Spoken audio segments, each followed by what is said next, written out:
नमस्कार, मैं डॉक्टर रिंकी गुप्ता। आज हमारा टॉपिक है हाइपरथायराइडिज्म। आज हम जानेंगे कि ये क्या है, क्यों होता है, इसके क्या क्या लक्षण हैं और इसको कैसे दवाइयों से ठीक कर सकते हैं। सबसे पहली चीज है हाइपरथायराइडिज्म, मतलब जो हमारे बॉडी में थायराइड ग्लैंड होता है वो थायराइड जो हार्मोन्स रहते हैं उसको कम प्रोड्यूस करने का काम करता है, जिसके वजह से हमारे बॉडी को इनफ जो थायराइड हार्मोन है वो कम मिलता है, जिससे हमारे मेटाबॉलिज्म स्लो हो जाते हैं। ये सबसे पहली चीज है। हम जानेंगे कि इसके क्या क्या कारण है। सबसे पहला जो कारण है कि हैशिमोटो थायराइडाइटिस, ये ऑटोइम्यून डिसीज है जिसकी वजह से जो हमारी खुद की इम्यून जो सेल्स रहती है वो थायराइड ग्लैंड्स को अटैक करती है, जिसकी वजह से थायराइड ग्लैंड काम करना कम करता है और उससे हार्मोन्स हमारे कम रिलीज होते हैं। सेकेंड है कि आयोडीन डेफिशिएंसी, जिसकी वजह से भी हमारे जो थायराइड हार्मोन्स है वो कम हो जाते हैं। हम ये जानेंगे कि ये मोस्टली कभी कभी प्रेगनेंसी में भी आपका जो थायराइड हार्मोन्स है वो कम हो जाते हैं। किसी को पहले से नहीं होता है बट प्रेगनेंसी में उसे डिटेक्ट होता है तो उस पेशेंट को भी दवाइयां चालू करनी पड़ती है।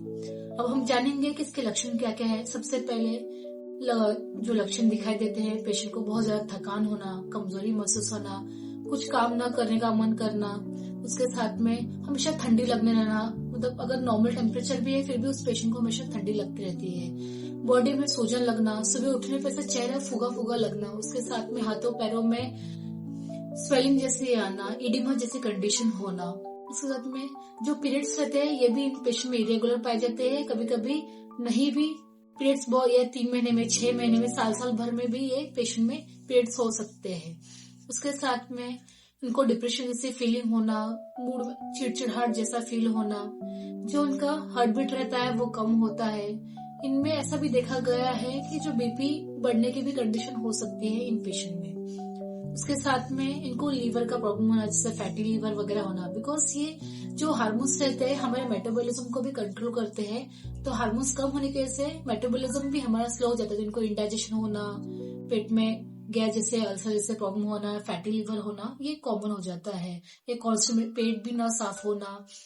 उसके साथ में जो हमारे बोन के बाल जो रहते हैं वो बाल का झड़ना, पतला होना, स्किन का ड्राई होना, सूखापन या रूखापन लगना, ये सब कंडीशन इसमें पाई जाती है।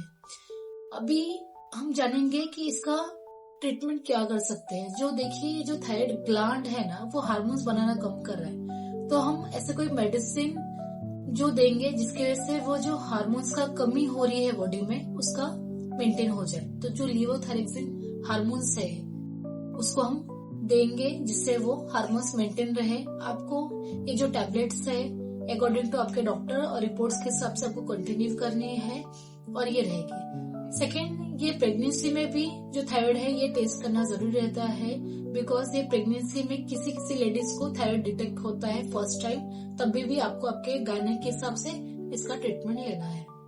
हम जानेंगे कि इसका टेस्ट क्या क्या कर सकते हैं। सबसे पहले जो TSH हार्मोन्स है उसका टेस्ट, T3, T4 इसका टेस्ट, एंटी टीपीओ एंटीबॉडी ये भी टेस्ट करना जरूरी है, जिससे हम डिटेक्ट कर सके कि हमें थायराइड है कि नहीं है। जितना हम अगर हमें ये लक्षण महसूस होते हैं तो हमें जल्दी से जल्दी ये टेस्ट करने चाहिए, हमें डॉक्टर को रिपोर्ट दिखाना चाहिए, जिससे हम ये प्रॉब्लम से दूर हो सके।